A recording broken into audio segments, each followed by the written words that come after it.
حي على الفلاح.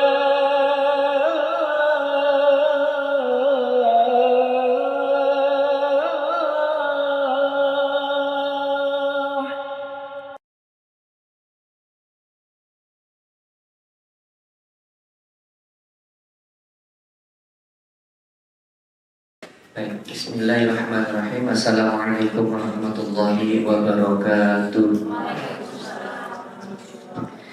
Alhamdulillahirabbil alamin. Wassalatu wassalamu ala asyrafil anbiya'i wal mursalin sayyidina Muhammad wa ala alihi washabbihi wasallam ajma'in. A'udzu billahi minasyaitonir rajim. Bismillahirrahmanirrahim. Raditu billahi rabban bil islami dinan wa bi Muhammadin nabiyya wa rasulan. Rabbi zidni ilma wa rzuqni fahma. Rabbi ishrah li sadri wa yassir li amri wa hlul 'uqdatam min lisani yafqahu qawli bi rahmatika ya arhamar rahimin ya rabbal alamin. Alhamdulillahirabbil alamin. Puji syukur kehadirat Allah Subhanahu wa taala. Ya Allah, memberikan kita semua kesehatan. Kemarin malam hujan yang begitu luar biasa. Saya sendiri tertahan dan bisa pulang. Saya kemarin habis ngisi Isra Mi'raj sampai malam terus hujan terus sehingga tidak bisa pulang. Terpaksa tidur di rumah bapak di Surabaya dan itu pun banjiran. Begitu, rumah banjir, belakang bocor. Jadi punten tadi agak terlambat ya karena harus menyelesaikan permasalahan banjir. Bupati ya yang menyelesaikan masalah banjir. Salawat serta salam kita sampaikan ke junjungan kita Rasulullah Sallallahu Alaihi Wasallam. Beliau adalah teladan terbaik buat kita semuanya. Baik Bapak Ibu yang dirahmati Allah. Sejujurnya saya salah menduga, saya salah menebak. Karena teman-teman Remas ini kan ngasih temanya judulnya ini. Maka bayangan saya pesertanya itu anak-anak remaja. Begitu. Saya tidak tahu apa ekspektasinya teman-teman Remas ketika bikin acara ini. Ekspektasinya apa saya tidak tahu. Karena memang kalau judulnya seperti ini mungkin akan lebih baik kalau dikasih judulnya di atas kajian remaja biar untuk membatasi segmen usia yang mendengarkan begitu, karena judulnya memang judul untuk anak-anak remaja gitu kan gitu. Kalau jenengan kan parenting dan begini gitu kan gitu, buat apa makanya saya kaget tuh kok ibu-ibu gitu kan gitu. Saya gini loh, ini kan judulnya judul untuk pengajian, ada ibu-ibu pengajian kayak begini. Jenengan sudah nyun saya lagi sudah utuni luru kamu sabar segini ya gitu lagi. Tapi tidak apa-apa, setidaknya ini buat buat jenengan kalau punya anak dan cucu minimal ada adab-adab atau ada peraturan-peraturan yang itu bisa jenengan ceritakan kepada anak cucu gitu oke. Biar jenengan tahu kalau anak cucu jenengan oh yang kayak gini tuh tidak boleh nih, ini dosa. Oh yang kayak gini tuh masih ditolerir dan sebagainya, minimal begitu. Jadi nyuwun sewu, semoga jenengan tidak kaget loh Pak Ustadz kok judulnya begitu. Iya, karena memang saya dikasih panitianya judulnya begini, sehingga sampai gambar-gambarnya ini anak remaja semua. Oke, jenengan tidak akan menemukan gambar Amitabh Bachchan, itu tidak akan ketemu. Oke, yang sepuh-sepuh tahu Amitabh Bachchan, kalau yang muda-muda kan tahunya Kim So Hyun ya. Ya saya tahu, makanya saya mungkin. Jadi ini semoga suatu saat teman-teman Remas kalau bikin kajian lagi rentang usianya itu dipersiapkan. Judul dengan rentang usia itu supaya cocok, karena ini kalau kayak begini kasihan yang ibu-ibu gitu. Oke. Baik, kita mulai dari bahasan sederhana. Permasalahan cinta itu memang tidak akan pernah habis gitu kan. Yang kita tahu novel-novel seperti Romeo and Juliet yang endingnya bunuh diri seperti itu, atau Dylan dan Milea yang akhirnya tidak dinikahi itu gitu kan gini. Makanya perbahasan masalah cinta tidak akan pernah selesai. Tapi izinkan saya mengutip kalimatnya Khalifah Umar yang saya tidak akan bosan cerita tentang kalimatnya Khalifah Umar. Khalifah Umar suatu saat itu membeli sebuah talinya untuk kuda, talinya bagus sekali, tali yang harganya mahal karena Sayyidina Umar itu sangat mencintai kudanya. Suatu saat ketika beliau bangun talinya tersebut dibawa ke dalam masjid, tapi karena beliau ini tidak boleh dibawa masjid, gak sopan kok bawa barang urusan dunia dari masjid. Maka sama Khalifah Umar talinya itu diletakkan di depan. Ketika diletakkan di depan, ada seorang anak kecil, Anda boleh nyebutnya bocil lah ya, karena riwayatnya memang anak kecil, bukan yang dewasa, masih kecil itu melihat tali tersebut dan menyukai tali tersebut. Dalam hati Khalifah Umar melihat orang tersebut terus bilang begini, ada anak tersebut, Khalifah Umar begini, oh ini pasti anak ini pasti senang sama tali tersebut. Ya sudah, tidak apa-apa, wis nanti kalau setelah selesai sholat talinya tak kasihkan ke anak tersebut. Umar tuh sudah niat untuk kasihkan tali tersebut ke anak tersebut. Nah akhirnya Khalifah Umar sholat, ketika Khalifah Umar keluar dari sholat ternyata beliau melihat talinya hilang. Bukan cuma talinya yang hilang gitu kan, anaknya juga hilang. Maka dari situ Khalifah Umar bilang, wala anak ini gak sabar, anak ini tidak sabar. Seandainya dia sabar, dia tetap akan mendapatkan tali dengan cara yang halal.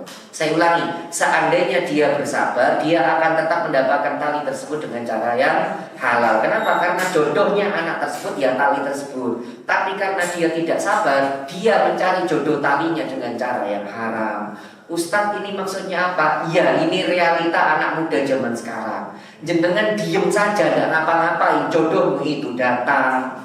Saya ulangi, jenengan diam aja, tidak ngapa-ngapain, jodohmu pasti datang. Ustadz kok berani bilang gitu? Karena jodoh itu bukan karena ta'aruf. Wong ta'aruf aja belum tentu jodoh, apalagi pacaran. Loh Ustadz, tapi kan kita disuruh ikhtiar. Iya, ikhtiarnya ikhtiar yang halal. Saya selalu ngomong, dan ini saya ulang-ulang mau di televisi atau di radio, saya selalu cerita tentang Mas atau Mbak ini. Saya tidak tahu beliau mendengarkan atau tidak. Yang laki-laki itu kakak kelas saya kuliah di ITS dulu, namanya Mas Wahyu, sekarang jadi dosen di ITS. Beliau cerita sama saya, seingat saya 2007 kalau nggak 2008. Jadi kan tahu bundaran Waru ya Pak, bundaran Waru gitu kan, bundaran yang tidak pernah macet itu ya, pokoknya lancar terus gitu kan ya, bundaran lancar di situ ya. Jadi kan kalau lewat situ kan selalu sholawatan gitu kan ya, saking mangkalnya gitu ya.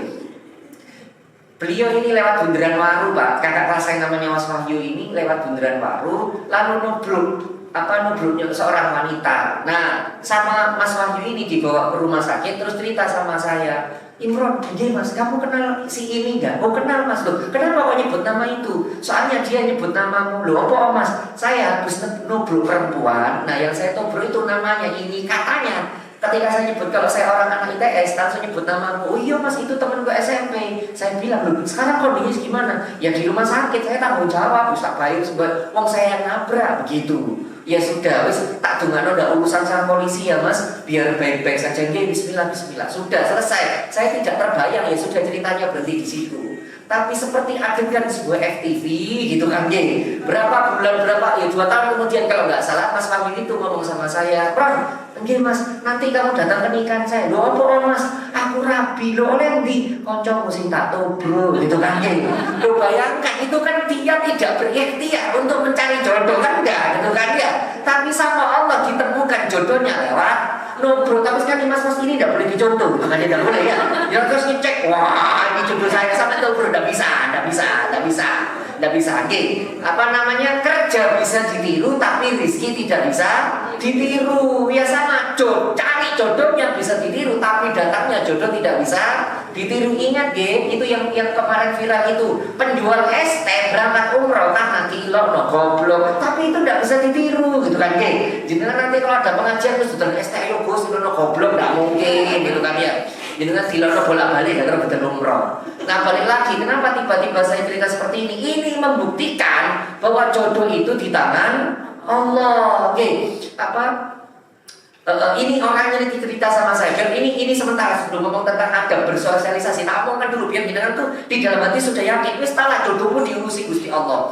Ada seorang mas Yus podo lah sama kayak saya dulu garap rabi sok angel jodoh ini. Saya dulu ya begitu. Jangan bayangkan Ustaz enak, Ustaz kenal rabi ini cepet, enggak. Ya tak cerita nih mas saya ini gagal ta'aruf bolak-balik. CV proposal ta'aruf lo dincalno dilepeh, aku ngalami. Serius, bener Pak, saya datang ke rumah ke rumah seorang wanita yang saya pada saat itu seneng ya, saya pengen melamar loh. Ditolak, saya ngalami Mas. Jadi tidak cuma jenengan saya ngalami naik motor terus dan deres gitu kan ya. Habis nangis ya Allah ngalami. Cuman bedanya dulu tidak ada soundtracknya. Will you come back to see you? Tidak ada lagunya Suganda seperti itu ya. Tidak ada, tapi saya ngalami ditolak ta'aruf, proposal CV saya dibuang, ditolak, saya ngalami. Maaf ya kalau bahasa sopan ini saya bukan rasis, tapi ini kenyataan real saya ngalami. Ketika saya dulu ketika seperti itu proses seperti itu ditanyain, jenengan dari mana? Mohon maaf, jenengan dari mana? Saya Madura, bos gak sido, sama begitu loh. Bayangkan pikiran saya itu bakal merotoli jembatan Suramadu atau gimana gitu. Bayangkan, bener saya ngalami itu, serius. Jadi biar jenengan tetap betul setengah jok khawatir, jodoh itu tangan Allah. Tak cerita ini ada satu lagi. Ada seorang mas seperti kayak aku ini, bingung, stres gak oleh jodoh muter, taruh kini gak oleh, gak oleh. Sampai satu saat mungkin sama Allah tuh orangnya dijaga ini. Beliau itu tertidur habis sholat hajat, ya Allah tolong ya, masa saya gak digaji jodoh ya Allah, sudah usia di atas 30 gak dapat jodoh. Terus saya sama Allah dikasih mimpinya itu menikah sama orang dan anggap aja dia gang 1, calon istrinya itu gang 5. Menikah, kaget ya, gak mungkin, gak pernah ketemu gitu. Tahu dia gang 5 tahu tapi gak pernah, ya sudah tidur. Besoknya sholat hajat, tidur mimpi itu lagi sampai lebih dari 3 kali baru kerasa kalau jangan-jangan ini bener jodohku. Terus ngomong sama ibunya, Bu, sampean kenal sama ibu? Kenal ya, aku kenal wong tuane. Bu, besok anterin aku kok. Bu, aku tolong lamar ibu. Ibunya kaget, gak ada cerita-cerita apa-apa. Burung mangan bubur, mau ngetren loh. Ini gimana ibunya kaget, Pak? Bener ini ceritanya asli. Terus orangnya, yowis, mantep kali. Mantep Bu, kalau mantep. Budal. Nyon sewu nggih bagi jenengan yang adatnya Jawa, apalagi yang pakai adat Madura. Orang kalau melamar itu gak iso diwian, mesti bawa rame. Kalau bahasa Jawa rata-rata gitu nggih. Ada bawa bingkisan, apalagi nyon sewu, apalagi kalau Anda pakai adat Madura. Orang Madura kalau ater-ater kayak gitu yang dibawa bukan 10 orang, satu kampung. Gila kok Bu? Nggih, lho bisa gitu. Saya orang Madura, Bu. Dulu ketika ngelamar istri saya di Lamongan itu ngomongnya berapa mobil? 5. Jadi calon ibu mertua saya ini aku makanan kayak wong 5. Sing teko mobil 20. Kasihan ibu mertua saya tidak bisa melang. Orang Madura begitu gitu. Kalau ada urusan pernikahan tuh Masya Allah gak usah dikongkon, bener gak usah dikongkon. Langsung datang semua dan itu mereka bawa oleh-oleh itu ikhlas, bener loh ikhlas. Bener itu kalau urusan begitu tuh luar biasa. Makanya sekali lagi, ini mas ini ndak ono ujuk-ujuk, ndak bawa ater-ater, mek wong loro mbek ibuke karena bapaknya sudah meninggal. Dia datang, ini si tuan rumah kaget, punten napa nggih? Nyun sewu Bu, kula mriki cerita-cerita kula badhe nglamar anak ibu. Kaget. Ya Allah, lho Bu kan jenengan mboten cerita napa-napa ya napa sih Bu gitu kan. Terus kata si ibunya jenengan Mesa ya. Ini real Mas, kisah asli. Terus katanya orang tuanya si wanita, dia bilang begini, ya mas gini,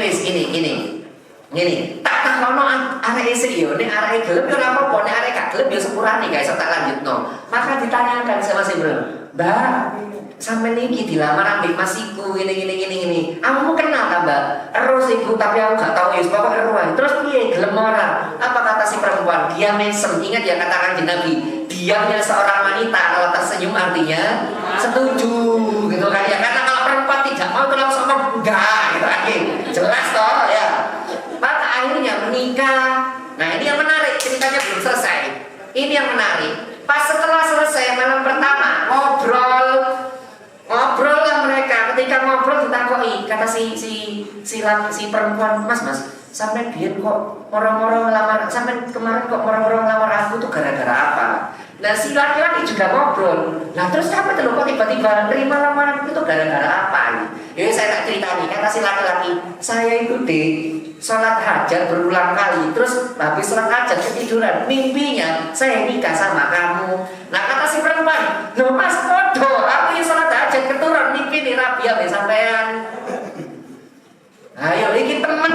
Kenapa saya cerita seperti ini? Supaya jenengan yang belum nikah, yang barisan di tengah-tengah yang jomblo-jomblo ini ya, ada tidak usah ngomong jomblo visabilillah, enggak wis ada jomblo ae. Enggak usah dikasih istilah Islam, wis ada jomblo ae gitu kan nggih. Jenengan jomblo ini jangan khawatir, nyun sewu takdir jodohnya jenengan sudah ditentukan Allah. Wis ora khawatir. Wis khawatir Pak Ustaz kan coba wis padha rapi kabeh, khawatir tak tambah siji meneh. Nek sampean gak percaya. Nggih, iki nek tak sebut jenenge sampean terus soalnya terkenal, sering muncul nang papan billboard. Saya tidak berani sebut namanya. Orangnya terkenal, kaya banget. Nggih. Kebetulan saya kenal yang laki-laki sama saya kenal yang perempuan. Yang perempuan murid ngaji saya. Nggih, yang perempuan ini 4 bersaudara. Yang perempuan 4 bersaudara. Dia nomor 3 kalau nggak salah.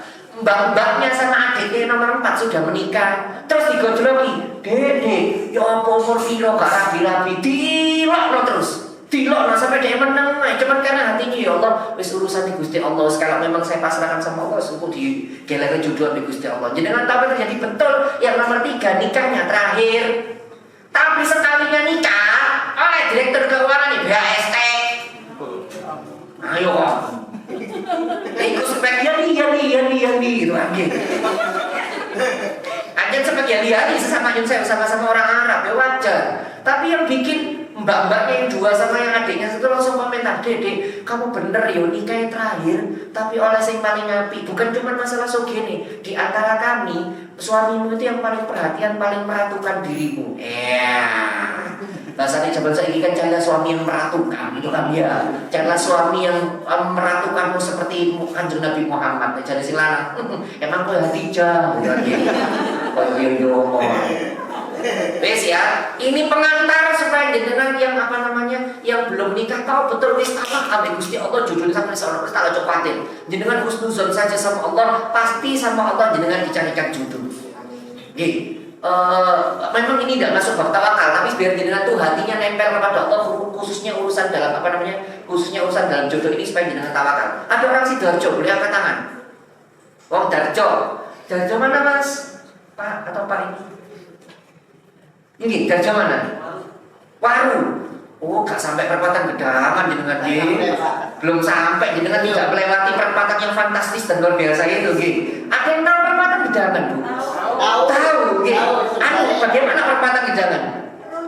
Ribet, ruwet gak karuan nggih. Gini, saya tahu tak tunjukkan videonya. Biar jenengan logika itu main supaya jenengan tuh nanti kalau melihat Allah lihat dengan cara yang berbeda. Saya tak tunjukkan video ini. Sebentar.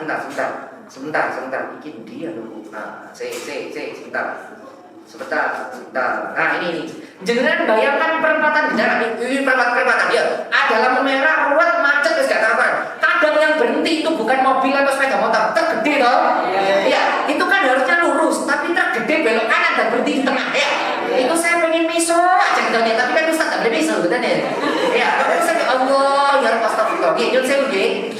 Itu ada lampu merahnya tapi ruwet. Saya ulangi, ada lampu merahnya tapi ruwet. Ya ada kecelakaan di sana. Coba dengan saya tanya nih, bayangkan jenengan kalau waktu YouTube saya.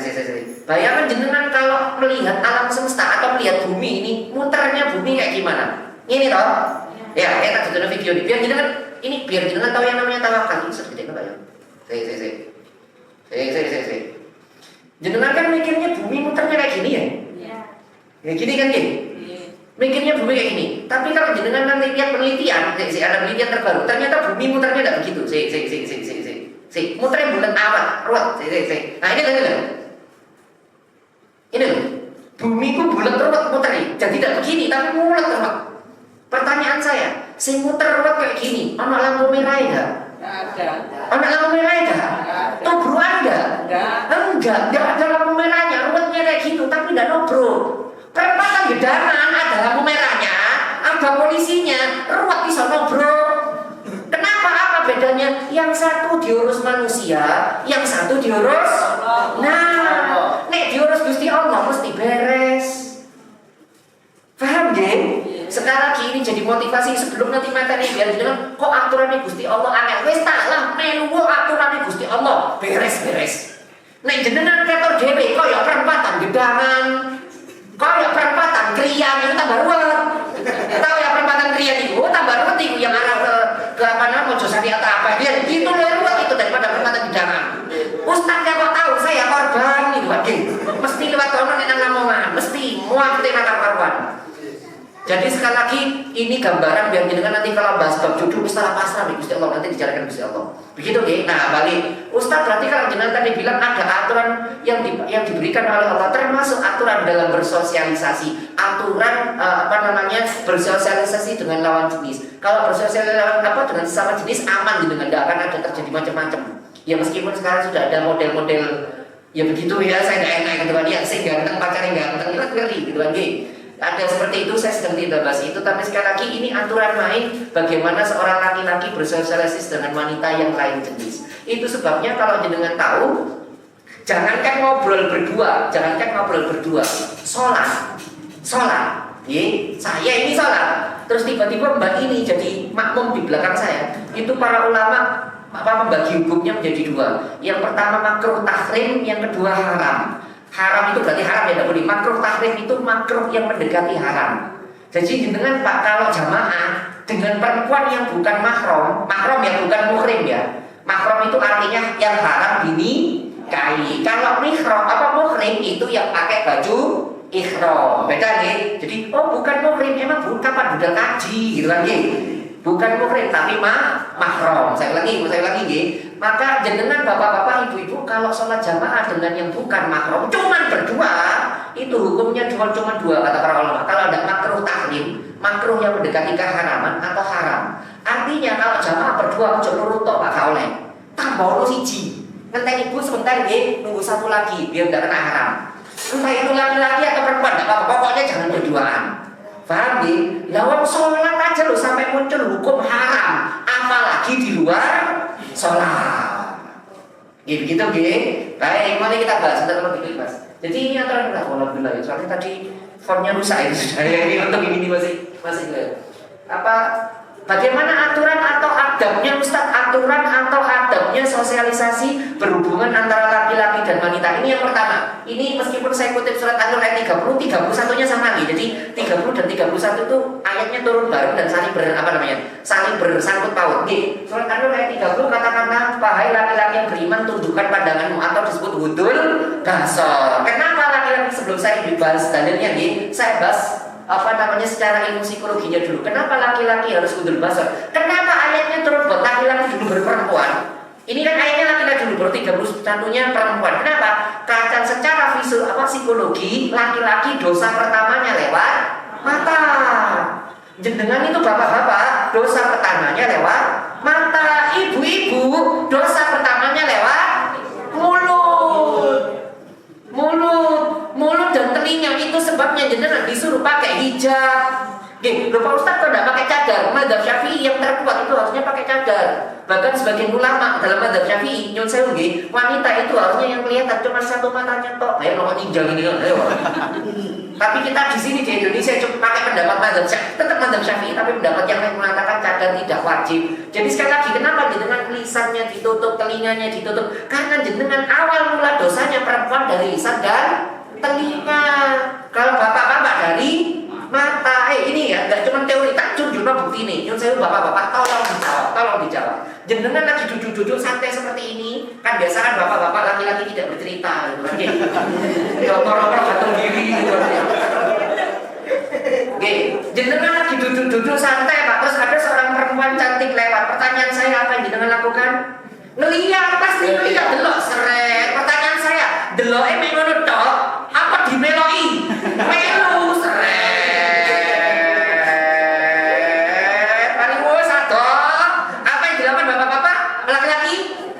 Coba gitu kan ya. Pikir bener, karena penyakitnya laki-laki itu mata. Makanya ayat pertama kali turun tentang menundukkan pandangan itu untuk laki-laki, godaannya laki-laki itu mata. Saya minta maaf kalau bahasa kurang sopan. Jangankan jenengan bapak-bapak, sekelas Rasulullah pernah terjadi. Rasulullah duduk sama Utsman bin Affan, tiba-tiba Rasulullah masuk ke dalam rumah, kaget pada Rasulullah masuk ke dalam rumah. Setelah sekian waktu Rasulullah keluar, tiba-tiba rambutnya sudah basah. Utsman bertanya, ya Rasulullah, ada apa? Aku tadi secara tidak sengaja lihat ada seorang wanita lewat, muncul syahwatku, maka aku masuk ke dalam melampiaskannya kepada istriku. Bayangno, sekelas Rasulullah itu juga bisa seperti itu. Yo sewu, Rasulullah sing sobone jam 4 kayak koyo ngono, apa meneh jenengan sing sobo setengah 6. Wis paham nggih? Jadi ibu-ibu jangan percaya pada ustaz aman, ustaz bojoku wis tuwek, wis tak kandhani itu kan nggih. Tak kandhani ibu-ibu buat jenengan ya nggih. Fasenya laki-laki dan perempuan itu berbeda. Fasenya perempuan itu 3, yang saya lahir, muda, tua, mati. 4, lahir, muda, tua, mati. Itu fasenya ibu-ibu. Fasenya bapak-bapak 3, lahir, 2, lahir, muda, gak mati-mati. Laki-laki itu tidak pernah mikir tua, mesti kerasa 0. Laki-laki sederhana. Nyun sewu nggih, mohon maaf ibu-ibu kalau bahasa sekarang sopan, naudzubillah dari nyun sewu. Jenengan itu menjanda, usia jenengan sudah 50 atau 60 lah. Jenengan mau menikah lagi. Kalau dulu usia 25, jenengan cari yang usianya sama 25 gitu atau 30. Ketika jenengan usianya 60, cari yang usia berapa? Ya 60 70 begitu ya. Saya tanya Bapak-bapak, ketika jenengan usia 25, yang dicari 25. Ketika jenengan usia 50 terus menjadi duda, yang dicari 25. Kan jenengan istiqomah namanya nih. Ada nih oh. Makanya aja ngomong aman Pak, bojoku wis tuwek wis salah Mas yo tuwek gitu kan. Saya mau ngomong ini tidak enak soalnya direkam gitu kan. Tidak enak saya. Bu, saya minta maaf nggih, Yun Sewu. Semoga Allah mengampuni saya. Nggih, Yun Sewu nggih. Para pemuka-pemuka agama itu sing pun sepuh-sepuh pas bojone sedo, rabine mbek sing nom mbek tuwek. Anda mira percaya. Gitu nggih. Yun Sewu, para pemuka agama itu nek bojone loro, sing nomor loro ambek nomor telu tuwek. Nah, jangan bojo nomor loro tuwek gak ono. Gak ono sing kaya ngono cuman Kanjeng Nabi. Ya meskipun tidak semua istrinya Kanjeng Nabi itu tua nggih. Ada istri-istrinya Kanjeng Nabi yang masih muda, Aisyah, Hafsah. Jangan bayangkan istrinya Kanjeng Nabi.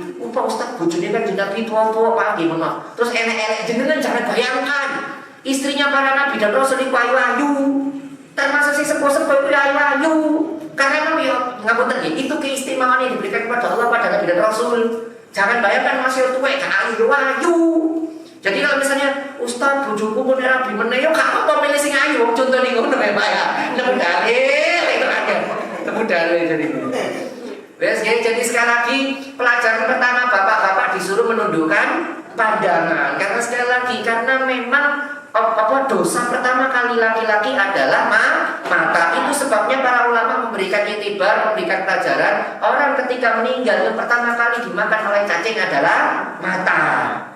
Dosa kita yang paling banyak itu mata, laki-laki, dan saya juga laki-laki. Makanya disuruh menundukkan pandangan. Ojo suwi-suwi nek delok. Ustaz berarti kalau ngobrol nggak boleh lihat? Boleh, tapi ojo suwi-suwi. Ini berhukum haram. Melihat itu berhukum haram. Kalau jenengan sudah muncul syahwat, muncul syahwat, jenengan harus segera nunduk. Kalau memang nggak muncul syahwat, cuma sebatas mubah atau makruh. Jadi ngobrol ya, lihat dan memang nggak muncul syahwat. Ada yang ulama mengatakan ya udah apa-apa sih.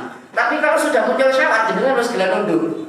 Tapi sekali lagi, saya dulu Pak, ketika ngaji ini tahun 98, saya dulu ngaji, Pak. Saya 98 itu sudah ngaji di salah satu golongan yang mungkin jenengan anggap ekstrim.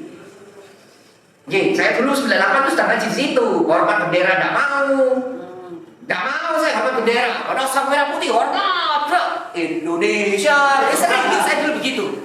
Enggak mau kalau upacara bendera itu sih ngidin orang masjid sekolahan. Saya dulu termasuk, maaf ya Allah, aku nih hamba dulu geblek. Saya termasuk dulu orang mungkin nyebutnya ekstremis. Jangan tahu yang ngebom gereja tahun 2017 kan ini. Nah ya, tahu seangkatan sama saya. Saya, ini nyebutnya sekolah yang pintar. Ya. Lu kan tadi betul, dia SMA komplek, saya juga SMA komplek. Beliau SMA 5, saya SMA 9. Zaman itu, aliran itu kuat banget. Loh saya dulu begitu. Saya dulu, ya bener Bu, maaf ya, meskipun tidak semuanya kayak gitu, tidak semua yang cirinya seperti itu ada gitu. Enggak. Saya dulu kalau sekolah Bu, tadi dari Bapak-bapak, celana aku cingkrang nih, gak sampai ini. Enggak segini loh. Enggak segini, enggak, cingkrangnya sampai ini, biar. Bener, celana sekolah saya loh, cingkrangnya segini dulu. Saking ekstrimnya ya. Tidak semua yang cingkrangnya kayak itu, enggak semua. Cuman saya dulu saking ekstrimnya. Enggak mau hormat bendera, terus apa namanya, ibu cingkrangnya enggak karuan, terus batu ireng, pol, betul Bu. Tadi dia sembah itu kosong. Dan ireng. Ya meskipun sekali lagi kalau hitam juga enggak apa-apa, tapi saya dulu ekstrim, saya yang ekstrim sama teman-teman saya. Nah, saya ulangi, ketika kami belajar tentang bab budul bahasa ini, ini ngobrol kalau cewek Pak, enggak pernah kita ngobrol ini perempuan gitu. Itu padahal SMA kelas 1 tuh. Saking ekstrimnya kami dulu. Ikut nek ngobrol enggak pernah ada gini Pak. Yang perempuan pada sana saya hadap sana. Oh iya. Saya hadap sana itu hadap sana. Sampai digojloki dulu sampai teman-teman UGM itu cerita ada seorang akhwat sama ikhwan itu ngobrol. Yang ikhwan hadap sana, yang akhwat hadap sana. Bayang ngobrol. Si akhwat ngomong terus itu gak dibalas didelok wis ilang layu. Ini namanya melaksanakan hukum agama terlalu ekstrim. Artinya gini loh. Iya disuruh hudul basar tapi enggak segitunya. Gitu loh saya. Ya ngobrol biasa, tapi kalau jenengan sudah loh kok muncul syahwat tundukkan pandangan. Jadi ngobrol dulu terus gini, ngobrol dulu terus gini, itu sopan kok. Khususon apalagi jenengan pernah dengar nggih, manusia itu mencerna informasi dalam 3 cara: visual, auditory, kinestetik. Visual itu mencerna informasi dengan cara melihat.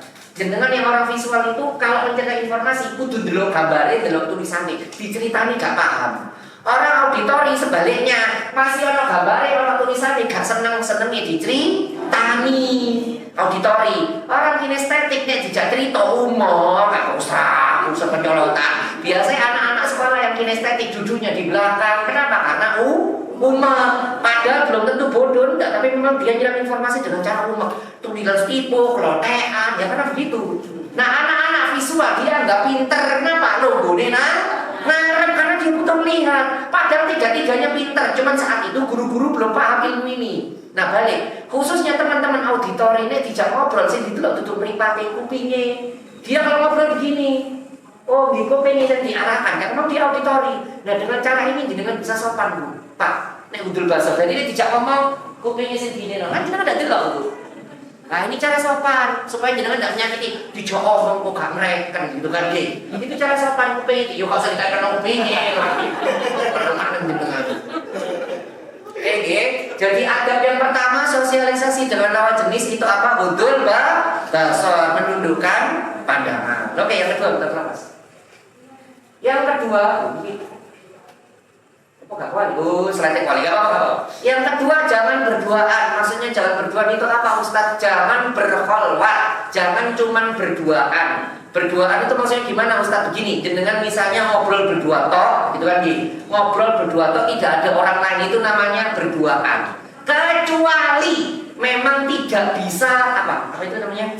Tidak bisa dilewatkan, artinya terpaksa harus berduaan. Contohnya apa Ustaz? Jenengan kerja nang kantor sak ruangan. Memang ternyata harus berdua dengan lawan jenis. Ya apa meneh? Jenengan kan jadi protes, bos aku mau jadi pecat gue, gitu kan Mau sekarang cari kerja susahnya minta ampun.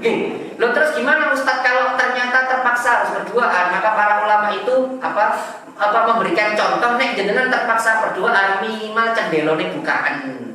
Pintunya dibuka. Nek Pak Ustaz AC ini Ustaz ya sudah wis ngene. Pintunya terbuka tapi cendelone ketok terang seperti ini. Apa namanya? Kordene transparan gitu loh. Itu menghindarkan fitnah. Kalau terpaksa harus berduaan, ya sudah namanya terpaksa, kaidah terpaksa ya wis. Tapi memang pada umumnya tidak boleh berduaan. Nek terpaksa kerja harus berduaan, ya sudah, dibuka tirainya. Karena jenengan suatu saat akan akan terpaksa pada kondisi yang berduaan. Contoh vaksin. Ya, jenengan laki-laki yang nyuntik perempuan kan berduaan. Jenengan kayak sama ini, mau aku dokter lanang gitu. Jadi saya anak mulia, katanya. Kok ngajak vaksin gratis BPJS saya ayo, gitu kan. Paham deh? Ada kondisi-kondisi yang jenengan tidak bisa milih. Meskipun kaidahnya seperti ini tidak boleh berduaan, maka ada kondisi yang jenengan tidak bisa milih. Terus jenengan bilang, Pak Ustadz saya tidak berduaan rame-rame. Iya tapi beskop itu kan rame-rame. Ya tapi masih rame-rame tetap gak oleh. Karena meskipun rame-rame Anda berduaan kotak-kotak itu loro ya masih rame komunal tapi tetap berduaan. Makanya saya setuju sama Mas siapa itu yang bilang, kamu kalau ngajak anak saya mau nonton bioskop saya ikut. Saya tak di tengah. Pak, kusine mek loro. Aku menganggu awakmu, kan gitu. Bener kalau saya nggih kalau putri jenengan boten saya ngajak nonton bioskop, aku melu kan ya. Aku nang tengah aja macam-macam.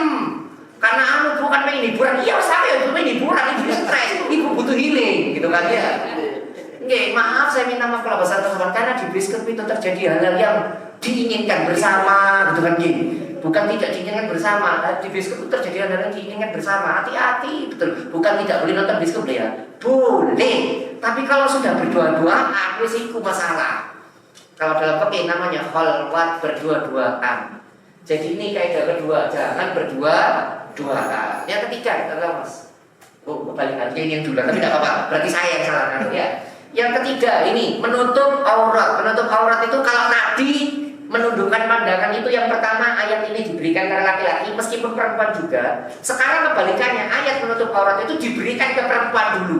Kenapa? Sekali lagi, karena godaan laki-laki itu ada di mata. Jenengan menutup aurat saja kita sudah tidak kuat, apalagi tidak menutup aurat. Saya minta maaf kalau bahasa kerusakan. Ono ibu-ibu nggak jilbab Pak, lewat. Ono ibu-ibu nggak jilbab lewat, atau mbak-mbak seimam nggak jilbab, misalnya apa pokoknya ayu no lewat. Paling banter jenengan budone assalamualaikum ukti, gitu kan ya. Kan tetap budo. Kenapa? Karena laki-laki menurut sewu apa dosanya ada di mata. Dengan ibu-ibu dosanya ada di lisan dan telinga.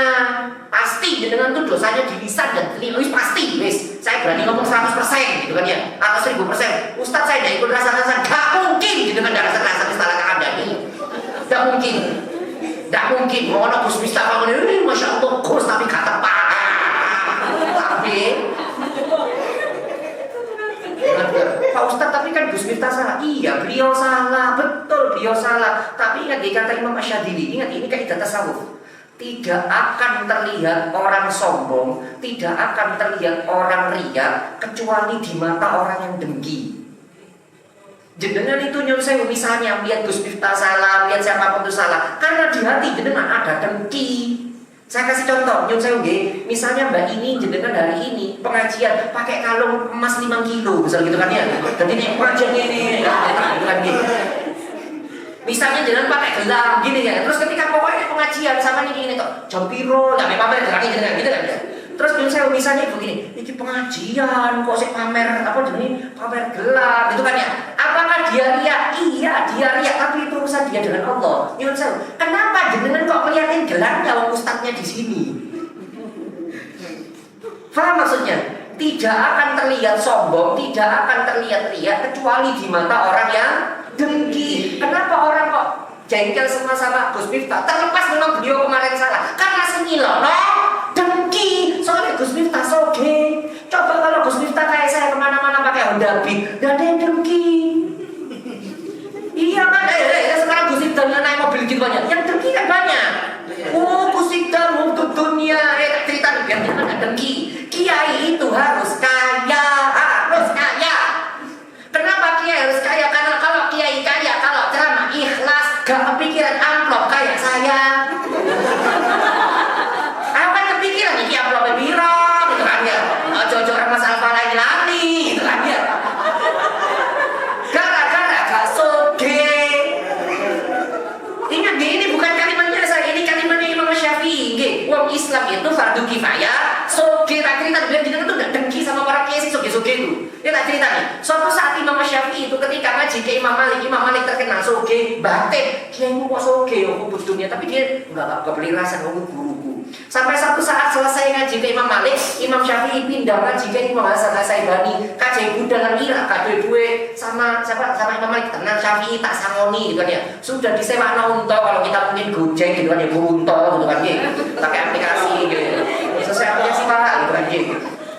Imam Syafi'i berangkat ambil disangoni sama Imam Malik 40 juta. Katanya Imam Syafi'i, berasaan kiai-kiai ku biyen guru-guru ngaji ku seneng kabeh. Iku sakmono akeh ini aku ngaji gak tau disangoni. Iki guruku sing iki aku ngaji disangoni. Semenjak itu Imam Syafi'i mikir, ternyata soge itu penting ya. Wes, Imam Syafi'i ketika nyampe ke dalam Irak ngaji ke Imam Hasan Asy-Syaibani. Imam Hasan Asy-Syaibani itu murid pertama Imam Abu Hanifah. Imam Hasan Asy-Syaibani ini biar kalian bisa bayangkan, Imam Malik itu orang paling kaya saat itu. Wis jenengan iso bayarno Erick Thohir iku kalah. Ya, jadi iso nuku Sintayong akeh. Ya, sogene pol Imam Malik. Nah, Imam Malik itu kayaknya seperti itu. Nah, ketika Imam Syafi'i ngaji ke Hasan Asy-Syaibani, luwih soge daripada Imam Malik. Ketika ngajari Imam Syafi'i, iku ambek ngitung duwe, Pak. Jadi ngajar fikih, ambek ngitung duwe, kletek. Jenengan bayangin duit itu jangan uang kayak kita kertas, enggak. Uangnya itu uang dinar, dirham yang apa koin-koin itu sama bataran emas itu apa? Nek bataran emas saking sogene Imam Hasan Asy-Syaibani. Nah Imam Syafi'i delok iya, lho kok kiai itu kok sogene pol-polan. Ya terus ngomong, katanya gurunya gini. Wahai Syafi'i, apa perasaan kok delok wajahmu kayak itu gak ser gitu. Ngapunten nggih Kiai kalau bahasa saya ora sopan. Lho apa kata Imam Syafi'i? Kiai, bukankah orang alim itu, orang soleh itu harus zuhud, tidak mencintai dunia? Lho maksudnya apa? Lho iku sampean kok iso sugih ngapunten nggih Kiai. Apa kata Kiai? Oh ya bener ya Syafi'i kowe bener. Harusnya aku gak sugih kok ngene. Duitku iki ya apa nek tak kekno nang wong sing mendem. Apa kata Imam Syafi'i? Ya jangan Kiai kok digawe mendem. Ya wis tak kekno ambek wong judi online selot gitu kan ya. Kata Kiai. Tak kekno jadi oh jangan Kiai, jangan. Ya wis tak kekno nang wong fasik itu pelaku dosa besar. Oh jangan pakai. Ya wis tak kekno nang wong kafir. Ya jangan Kiai engko nanti dipenyerang kita. Apa kata Imam Syafi'i? Ya wis Pak Kiai. Harta ini sampai ini jogoy, sampai ini tepat. Dibandingkan nanti harta ini dipegang sama pelaku maksiat, lebih baik harta dijaga dengan orang soleh. Kayak tak takut kan? Mending di sing soge kiai, ambil sing soge pelaku maksiat, mending di. Karena kalau sing soge kiai nomor paling mohon paling elek lah gimana? Paling elek, tapi paling api. Bangun pondok, bangun sekolah, ngajar ilmu, nek ngajar gak kepengen amplop kayak saya. Wes, maka jenengan jangan dengki sama kiai sing sugih. Delok Gus Idam mobil anyar jenengan bingung. Padahal sing pertama iku mobil Bupati Blitar, dhek mek numpak. Sing nomor loro mobil Bupati Tulungagung, dhek numpak, dudu mobil dhewe. Tapi karena jenengan dengki, Gus Idam betul ye. Wong kok dengki nang kiai. Jenengan Pak Ustaz kok belani Gus Idam, memang sampean koncone Gus Idam. Aku gak kenal. Dan saya ngomong atas ilmu, sekali lagi ini ngomong atas ilmu itu katanya Imam Syadili. Dan sombong atau ria akan terlihat di mata orang dengki. Kalau jenengan tahu orang yang paling berat untuk dengki terhadap Gus Idam adalah saya. Lo kok bisa? Gus Idam itu ceramah mulai tahun 2017 sampai sekarang terus mobilnya kok ngono, omai gede. Saya ceramah mulai tahun 2006 sampai sekarang Honda Beat. Masih ngontrak, Dioser bisa kan besi duit. Serius. Bayang no, harusnya kan saya dengki. Saya paling berat dengki, tapi saya tahu iku soge dicekel wong soleh api. Harus begitu. Nggih paham nggih? Jadi nanti kalau dengar ono kiai soge, alhamdulillah harta dipegang orang yang benar. Kalau harta tidak dipegang orang yang benar, digawe tuku magri laut. Jadi sampai delok dodol bakso nang arep aku wajib kontek-kontek aman kan bisa nang tukungan gitu. Sama saya nggih. Ben gak dengki menena wong sugih apa alim gitu nggih. Baik.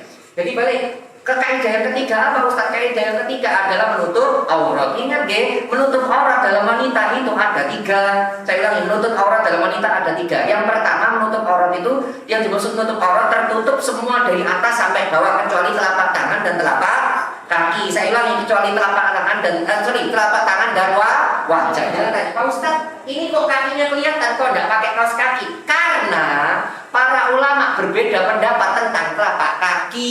Apakah telapak kaki itu termasuk aurat? Kata Imam Al-Ghazali, telapak kaki itu dalam mazhab Syafi'i, telapak kaki itu tidak termasuk aurat. Makanya dengan lihat di di pondok-pondok pesantren di daerah-daerah Jawa itu biasanya kan tidak pakai kaos kaki. Paham ya? Jadi masalah telapak kaki ini para ulama beda pendapat. Ada yang mengatakan aurat, ada yang mengatakan tidak. Wis, saya ngomong yang keras dulu.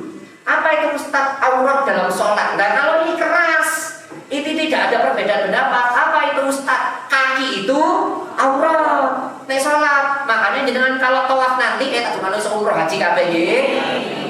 Jenengan kalau ke Mekah itu kan harus kaos kakian karena itu aurat. Dua ibu-ibu mbak-mbak, dagu itu kalau dalam sholat aurat. Kalau dalam sholat, di luar sholat para ulama pendapat ada yang mengatakan dagu itu aurat, ada yang mengatakan enggak. Tapi kalau sholat 4 ulama mantap sepakat aurat. Maka jenengan kalau sholat khususnya ibu-ibu nek gawe rukuk pastikan sampai dagu sing bisa ditarik berarti ya, rukuknya bisa tarik ya. Bukan yang selalu harus ditarik. Supaya dagu jenengan tidak terlihat karena ini aurat kalau sholat. Nggih, kalau di luar sholat para ulama pendapat. Nggih, ini apa sih? Pergelangan ini ya, dengan tangan iya. Itu juga aurat kalau dalam sholat. Makanya jangan suruh pakai dek apa sih jenis saya tidak tahu ya. Pokoknya itu ya. Pokoknya itu karena makanya jangan kalau pakai ruku pastikan ketika jangan Allah ini tidak kelihatan. Pak Ustadz tapi sholat sendiri. Iya, masih sholat sendiri tetap batal kan jangan karena kelihatan. Karena rukun sholat itu menutup aurat, tidak peduli ada yang lihat atau tidak. Paham ya? Jadi ibu-ibu, mbak-mbak khususnya kalau sholat pastikan ini tertutup dulu. Maaf ya, dagu ini termasuk aurat kalau sholat sama telapak tangan ini. Kalau telapak tangan ini apa namanya? Pergelangan tangan. Ini sepele tapi sering lupa. Kalau di luar sholat ya para ulama beda pendapat. Kata madzhab Hanafi ini bukan aurat. Ah, sampai segini tuh bukan aurat. Ini sampai segini gak bukan aurat. Kata madzhab Hanafi. Loh kok gitu Ustaz? Begini makanya hukum fikih itu tidak bisa tiba-tiba langsung ini haram. Enggak. Ada sejarahnya tiba-tiba ayat atau hukum itu jadi muncul begini. Para ulama yang dari dulu itu fikih itu terbagi menjadi dua. Madzhab Madinah sama madzhab Irak. Loh kok jadi dua Ustaz? Iya karena para sahabat nyebar. Dulu sahabat zaman masih Utsman iku ngeter namanya Medina kabeh. Tapi di zaman Ali bin Abi Thalib terjadi pemberontakan. Makanya kan terbunuh kan sampai cucu-cucunya Ali bin Abi Thalib terjadi pemberontakan. Ali pindah ke Irak. Semenjak itu orang ahli ilmu para sahabat yang pinter-pinter pindah ke Irak semua. Sebagian tetap ada di Madinah. Yang ada di Madinah nanti punya murid ya namanya Imam Malik itu nanti muridnya para sahabat punya murid namanya Imam Malik. Ibnu Umar gini, Umar bin Khattab punya anak namanya Ibnu Umar punya murid namanya Nafi punya murid namanya Malik yang jadi gurunya Imam Syafi'i madzhab Maliki itu tinggal di Madinah. Itu nanti jadi madzhabnya Madinah. Nah, Ali bin Abi Thalib pindah ke Kufah nanti punya murid namanya Hasan Al-Basri punya murid namanya Imam Abu Hanifah pendiri madzhab Hanafi. Nah, dari sini akhirnya fikih itu terjadi perbedaan pendapat ya karena ahli ilmunya pecah. Dari sini akhirnya enak jangan terjadi perbedaan pendapat itu jenengan enak isok pilih pendapat yang jenengan rasa isok melakukan yang paling cocok. Nah, di Madinah kata orang-orang Madinah aurat ini termasuk aurat semua. Nah kata yang dari yang Irak enak sampai ngomong ngono itu aurat. Lah sampai jadi ibu rumah tangga kabeh. Rata-rata orang Madinah itu yang ibu rumah tangga. Sedangkan orang-orang Kufah wanitanya rata-rata pekerja. Yo angon pedus, angon tele unta, lo bayangno, angon tele unta klambine sakwene. Makanya kata Imam Abu Hanifah yang di daerah Irak itu yang sekarang jadi madzhab Hanafi ini bukan aurat. Makanya jangan lihat kalau para dokter masih nggak jilbab tapi klambine sakwene. Kenapa? Bayangno nek klambine sakwene terus ngoperasi kesuwen gak UE. Paham maksudnya nggih? Saya cerita sama jenengan supaya jenengan tuh melihat perbedaan pendapat tentang aurat itu gak langsung gak syar'i. Bid'ah. Fitnah. Orang kok melihat orang lain dengan kesalahan. Ya, jadi sekali lagi memang para ulama beda pendapat madzhab Hanafi ini itu tidak termasuk ini ya. Jadi mulai sini sampai sini masuk aurat. Ini enggak. Sejarahnya itu. Wes, apalagi Ustaz yang para ulama beda pendapat. Ini kalimat ini. Hendaklah mereka menuturkan kain kerudung gedagan. Ini para ulama beda pendapatnya, ada sejarahnya. Ono sejarah nih, bagi jenengan yang seperti sekarang itu baik, itu sudah bagus. Para ulama juga yang seperti ini. Tapi jenengan jangan ibu-ibu, jangan nyalahno nama ibu-ibu. Mek kudu ngentok, pokoknya tertutup. Sah. Gak percaya jenengan?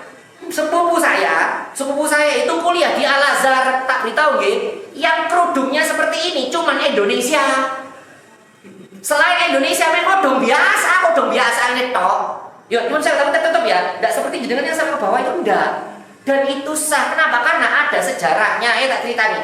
Dulu Buddha, karena ayat ini kan turun awal Buddha dan orang non Buddha itu beda. Dulu tidak ada bedanya. Kelamin podo antara budak. Jadi orang seorang sahabat wanita ikut dikira budak nyun sewu. Terus dilecehkan. Ya karena kelamin podo. Terus akhirnya turun ayat ini untuk membedakan antara budak dan non budak. Nah oke. Dulu cara berpakaian nyun sewu. Cara berpakaiannya non budak ini terlihat, dada itu terlihat. Maka untuk membedakan ditutupkanlah seperti jenengan. Nah ini para ulama beda-pendapat. Tertutup itu iso jadi mau kayak jenengan disretno sampai mengisor, atau dia digulung nang gulu, tapi kini tertutup gaya kok daster gitu loh. Paham maksud saya gitu? Itu juga sah.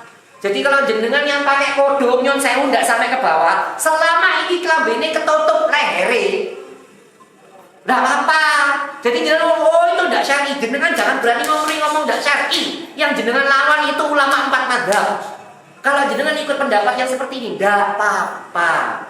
Tapi jangan mudah menyalahkan orang. Nah itu bilang nih, Pak Ustadz deh kelambine ketat. Oh itu beda cerita nih. Bukan masalah menjulurkannya, tapi masalah ketat. Makanya saya bilang menutup aurat itu 3 T. T yang pertama tertutup, T yang kedua tidak ketat. Pak Pak Ustadz saya sudah pakai baju muslimah tertutup Pak Ustadz. Iya, tapi pakaian selam gitu kan ya. Kan ketat kabeh gitu kan gitu. Ngewapret kabeh. Terus T yang ketiga tidak ketat, T yang ketiga apa? Tidak transparan. Jenengan gak ketat tapi tipis, kena musim udan semriwing. Bapak-bapak astagfirullahaladzim, alhamdulillah. Jadi saya kita bilang gitu. Ini saya menunjukkan perbedaan pendapat supaya jenengan mudah toleran terhadap orang lain. Makanya kata para ulama, semakin luas ilmu seseorang, semakin dia tidak mudah menghakimi orang lain. Saya ulang kalimat saya ini, semakin luas ilmu seseorang, semakin dia tidak mudah menghakimi orang lain. Dulu saya masih ingat 2019 itu rame Bu. Gara-gara apa? Gara-gara Pak Sandiaga Uno, calon wakil presiden saat itu. Nggih, wudu iku tangane dicelup nang nggone cebok. Ki cebok, sret terus wudu tangane dicelup celung. Rame ya. Lo gak sah karena mustakmal nggih. Air yang sudah digunakan bersuci tidak bisa digunakan bersuci kembali. Itu mustakmal. Ini bener. Rame mustakmal. Saya bilang, wong nek ilmune mek sakono gampang nyalakno. Tapi ini saya ngerti ilmu ini apa sih kok bingung. Mustakmal kan cuma madzhab Hanafi dan Syafi'i. Madzhab Maliki tidak ada mustakmal. Jadi nyun saya jenengan bekas wudu jenengan, banyune sampean madai, sampean wudu mana iku oleh dalam madzhab Maliki. Boleh karena tidak ada mustakmal. Makanya orang semakin banyak ilmunya santai, gak gampang nyalakno. Saya husnuzon, oh mungkin Pak Sandiaga Uno pakai madzhab Maliki. Selesai jenengan ndak akan nyalakan. Kalau saya ceritain jenengan nyon saya nggih, sakwene akeh niku salah kabeh. Serius, sakwene akeh niku salah kabeh. Kalau mau fair, kayak tak takoni, jenengan yang aku mau madzhab Syafi'i, rata-rata kan di Indonesia madzhab Syafi'i. Tapi jenengan itu tidak Syafi'i 100%. Tak takoni, jenengan kalau beli sesuatu, tuh pecel. Ayo piye ngomongin? Enggak, Bu, doting toh, iki. Gitu kan ya? Iki kayak smartphone guna kartel. Iki kocok ditempel dia. Layar sentuh kan iki ya? Kocok iki kayak ibu ini didoli gitu kan ya? Dalam madzhab Syafi'i tidak sah karena tidak ada lafaz sighot. Lafaz sighot itu apa? Saya beli. Jadi ini jenengan gak ada kata-kata tunggu iki gak sah. Bayangno ayo, batal kabeh itu bahasa ibu. Dosa kabeh. Jenengan itu udah 100% Syafi'i campur jenengan itu gado-gado. Makanya jauh usah nyalakan orang lain. Kalau Hanafi sah, Hanafi gak perlu ngomong tumbas itu sah. Tapi Masya Allah ya, saya tidak tahu itu marketplace itu apa, belajar penting ya, saya tidak tahu. Itu kan ada tulisan check out gitu aja ya. Nah itu benar, itu ada aksi hot namanya. Saya tidak tahu mereka ini belajar pakai atau gimana, tapi itu benar. Nggih, paham nggih. Jadi jenengan itu ibu-ibu, bapak-bapak di sini tuh aslinya campur. Jenengan ngomong, "Anu Pak Ustaz, saya madzhab Syafi'i." Nek madzhab Syafi'i, Pak, nek teko telat, wis telat sembahyang nang omah. Karena kata Imam Syafi'i, orang datang terlambat bukan tidak boleh, makruh bikin jamaah sendiri, salatnya di rumah. Kenapa? Karena kan jenengan nek teko telat kamu sembahyang nang omah. Loh, tapi kalau jenengan nek teko telat kan nggih jamaah dhewe ya. Nah, iku madzhab Hambali. Tak cerita nih, jenengan tuh tidak gampang menyalahkan orang lain. Wis enak, lihat orang lain berbeda tidak apa-apa. Kunut boleh, tidak kunut boleh. Yang tidak boleh, yang tidak salat subuh. Bukan tidak salat subuh setengah pitu. Bukan gitu. Subuh kok baru tuba. Ya ini sebuah pengantar biar kita tuh lihat perbedaan itu toleran aja, tidak apa-apa santai. Nyun sewu Pak Ustadz, tapi ada ulama kita itu yang mengatakan tidak wajib jilbab. Nah yang itu tidak perlu diikuti. Karena 4 madzhab mengatakan rambut itu termasuk aurat. Nah itu tidak perlu diikuti, itu harus tetap pakai jilbab. Tapi bentuk jilbabnya kayak gimana? Nah yang itu beda pendapat. Ada yang seperti jenengan sampai ke bawah ini, ada yang cuma ditutup sampai leher. Tok apa usah. Selama nyun sewu tertutup, tidak ketat, tidak transparan. Saya minta maaf kalau ini bahasa saya kalau sama ibu-ibu mohon maaf, jenengan ini punya postur tubuh yang tidak bisa ditutup. Maksudnya gini, sampai mesti jilbabnya sudah digelontorkan ke bawah pun tetap membentuk tubuh. Ya itu bukan salahnya jenengan tidak kena dosa. Postur tubuhnya begitu. Paham maksud saya nih? Saya ngomong gak enak, kira tidak sopan nanti. Apa bahasa orang sekarang? Gemoy ya. Apa sih istilahnya ya? Gemoy ya. Jadi mohon maaf kalau bahasa orang sopan. Jenengan postur tubuhnya gemoy. Wes gawe klambi glombyot tapi masih tetap terlihat membentuk gemoy. Maka jenengan ndak kena dosa kok bentuk tubuh ngono. Jenengan gak iso protes ya Allah kok ngene, gak iso. Ya wes, jenengan sudah berikhtiar, gak kena dosa. Jadi sekali lagi, melihat orang itu jangan kok iklan ini. Mungkin karena bentuk tubuhnya begitu, kita nggak bisa menghukumi. Paham ya? Jadi bab jilbab ini sok panjang, gara-gara ini sok gawang ngilang dia itu. Dan satu lagi ya, Pak Ustadz, saya pernah lihat ada seorang perempuan Pak Ustadz, nek nggih jilbab kudu ngentok ketat pisan. Terlepas yang dilakukan salah, saya mending gelem kudungan daripada gak kelamben. Karena saya gak kelamben akeh. Nggih napa nggih? Nyun sewu, saya kelambine nyun sewu. Saya gegere buka iku akeh. Dan dia bangga di Instagram, di TikTok. Ya, ini kumbek tuh malah. Ya, gegere ketok dengan sama. Lah kalau ada perempuan pakaiannya belum sempurna, minimal wis kerudungan wis, kuwi alhamdulillah Mbak apike alhamdulillah muga-muga istiqomah. Ngono ae. Jangan dikomentari kok jilbab kok syek. Lah nek delorati, ingat ya dalam kaidah fikih.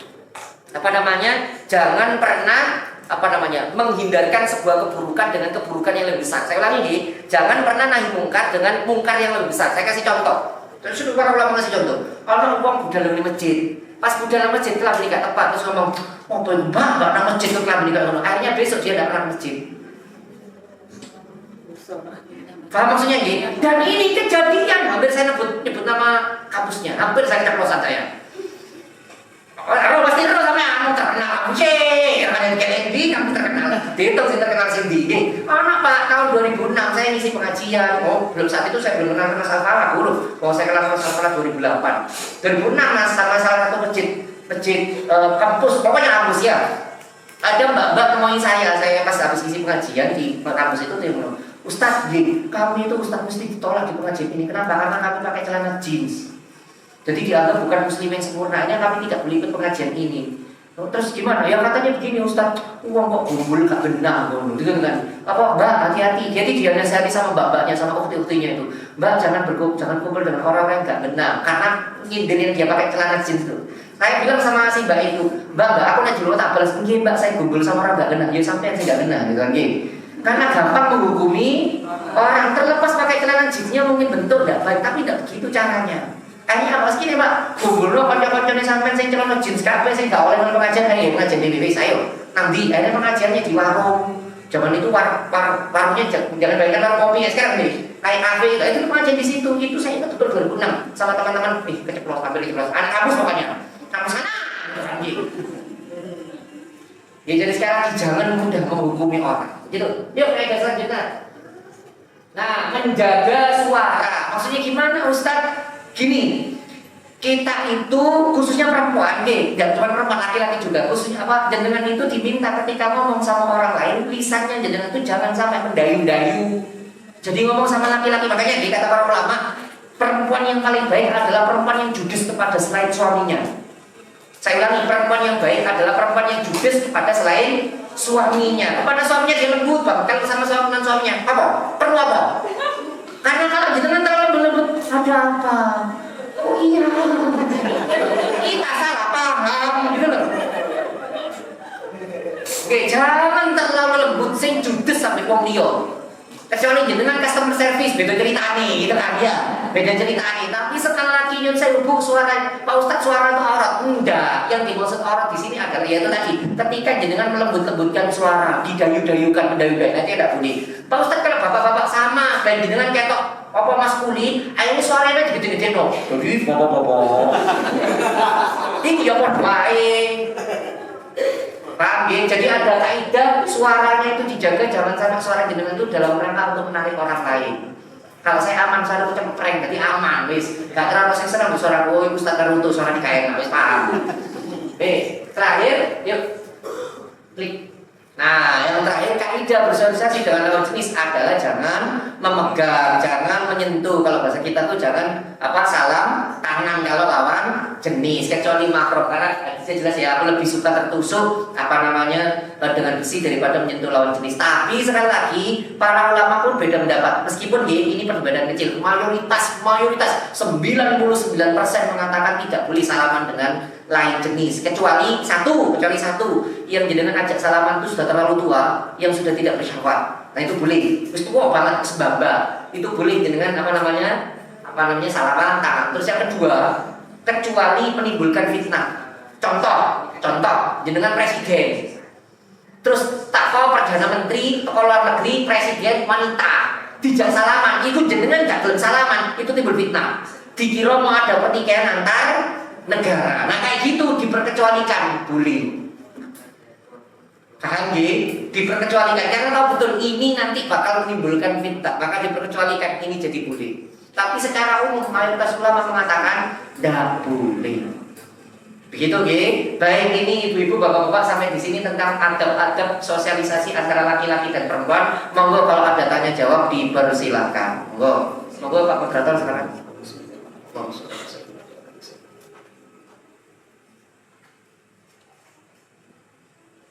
Masya Allah. Terima kasih Syukron jazakumullah untuk Ustaz Nahluto Shibuder. Kajian hari ini sudah selesai sesi ceramahnya. Lanjut ke sesi tanya jawab. Diberikan kesempatan untuk satu penanya dari akhwat dan satu penanya dari ikhwan. Kami persilahkan. Monggo, ya silakan. Oh sebentar lagi, kita ada yang laki-laki dulu. Monggo silakan. Mungkin izin bertanya Ustaz. Cik, apakah suara saya terdengar? Monggo silakan. Assalamualaikum Ustaz. Waalaikumsalam. Saya Hilmi dari Ponorogo. Masya Allah. Ya, kuliah di Surabaya. Izin bertanya Ustaz, tadi kan Ustaz bilang bahwa dosa pertama dari laki-laki itu sendiri adalah dari mata. Kemudian ketika laki-laki itu tidak sengaja melihat, terus keluar dari syahwat, tadi Ustaz juga berkata untuk bersegeralah untuk berwudu. Nah, itu bagaimana korelasi kok bisa berwudu itu menghilangkan syahwat, dan juga mungkin apakah ada cara lain selain berwudu ketika saat itu juga ada syahwat? Saya tadi ngomong wudu gak sih? Enggak.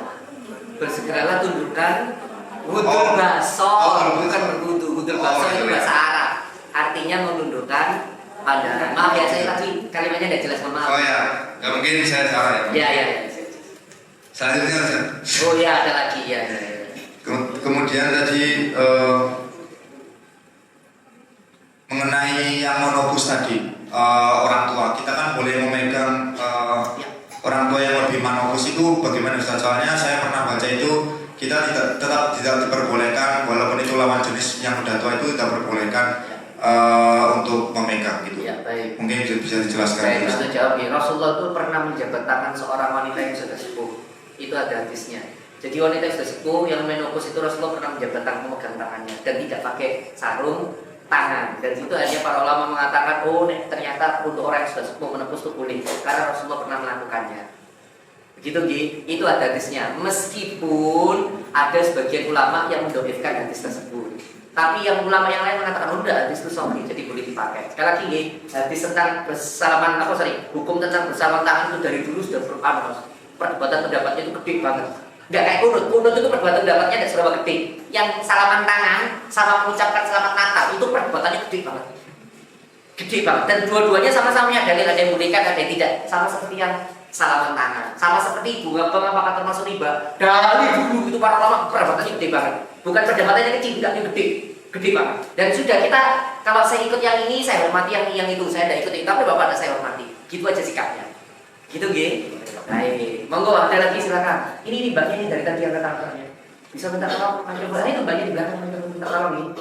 Ini dulu yang di depan dulu, Wah, Assalamualaikum warahmatullahi wabarakatuh. Waalaikumsalam. Ustaz, saya Firman Aziza. Ustaz, biasanya kan kita kalau perempuan kadang naik gojek ya Ustaz karena kendaraan. Terus kita kan nggak bisa milih antara itu yang mengendari laki-laki atau perempuan. Itu sikap kita harus bagaimana ya Ustaz? Allah ya Rob, semuanya dengan dapat barokah gimana ya? Satu dari pertanyaan jenengan sudah terlihat ingin menjaga diri. Ya, jenengan menjaga marwah jenengan sebagai seorang wanita. Dua dari pertanyaan jenengan tahu betul kalau jenengan ingin dapat ilmunya. Dan terlalu gini, jenengan cari ilmu tidak untuk menghukumi orang lain tapi untuk memperbaiki diri sendiri. Itu yang benar. Saya ulangi lagi nih, ngaji yang benar itu cari ilmu untuk memperbaiki diri sendiri, bukan untuk menghukumi orang lain. Jenengan jangan cari dalil untuk mendalili orang lain, tapi cari dalil untuk benerin diri sendiri. Betul Pak Bagus. Nah ini sekarang Pak Ustadz, satu apa yang bisa kita lakukan? Yang pertama sebelum saya menghukum dirinya dulu, nanti dulu. Yang pertama yang jenengan bisa lakukan kalau begitu minimal jenengan bawa tas. tasnya kayak ngarep. Itu minimal jenengan memberikan batasan hijab, penutupnya itu saya ono. Gak langsung apa namanya tempelin saya lagi ono tasnya. Luru pegangnya belakang. Kecuali darurat jenengan kajian ibu, jadi darurat itu tidak bisa. Kalau orang udah deras ya, terus orang nyerempet jenengan begini, itu darurat. Wong darurat nggak kena hukum. Oke, tapi yang paling aman itu tadi jenengan bawa tasnya taruh depan jenengan begini, mau gimana? Itu yang pertama. Yang kedua, nah ini loh, hukumnya jenengan naik gojek dan tidak bisa milih itu seperti hukumnya para laki-laki di Indonesia, Pak. Apa itu Ustaz? Jenengan tidak bisa menolak bahwa di Indonesia ini tidak semuanya pakai jilbab. Ya kan, tidak semuanya pakai jilbab. Akeh kan tidak jilbab. Nah terus piye sampean yang melaku kudu ini terus? Lo gak jilbaban kabeh. Oke, jenengan hidup di sebuah negara yang syarat Islam belum 100%. Maka jenengan diberikan kelonggaran, itu namanya rukhsah. Keringanan. Karena jenengan hidup di Indonesia yang seperti itu, kok gimana lagi? Nah, istilah gini, jenengan bukan tidak dosa, diampuni, diringankan karena jenengan dalam posisi seperti itu. Saya kasih contoh rukhsah. Jenengan berangkat ke gunung, giling gitu kan, nang gunung ternyata saat itu kehabisan makanan, makanan entek. Jenengan tidak punya makanan apa-apa, entek. Tinggal gano PT, gano apa-apa gitu kan. Ono babi misalnya. Memang babi tok jenengan sudah kelaparan, makan, Pak. Apakah babi tetap haram? Haram, tapi rukhsah. Rukhsah itu keringanan, jenengan tidak dikenakan dosa karenanya. Paham ya? Nah, kasusnya jenengan Mbak itu tadi yang naik gojek seperti itu. Karena kita di lingkungan yang Indonesia yang belum 100% syariat, ya sudah itu rukhsah. Seperti bapak-bapak, delok ibu-ibu sing guru gaya jilbab sa Indonesia begini. Seperti mbak-mbak yang sewu yang ketika hamil itu dokter kandungannya laki-laki. Dia apa nggih? Iya rukhsah gimana lagi? Tapi kalau jenengan bisa milih api, mau aku tak milih sing wedok, iku le api. Tapi nek sampean gak iso milih, mau gimana lagi? Karena jenengan, makanya saya kalau ceramah di FK itu minta tolong mbak-mbak jenengan jadi dokter kandungan. Karena kita Indonesia ini butuh paling banyak dokter kandungan perempuan. Karena faktanya saat ini dokter kandungan rata-rata laki-laki. Dan saya tanya sama teman saya dokter terus, Mbak, apa sih dokter kandungan banyak laki-laki berhubungan dengan menstruasi Ustaz? Maksudnya piye? Karena dokter kandungan itu tidak boleh emosional. Sedangkan perempuan itu kalau lagi menstruasi emosional, bayangno bedah tene wong. Wes lagi mens. Saya tanya sendiri sama teman-teman dokter kandungan, ya mau gimana lagi wong dengan fasenya seperti itu, nggih. Jadi itu hukumnya rukhsah. Baik, monggo silakan ada lagi. Mungkin belakang tadi kayaknya mbak belakang itu. Mbak belakang.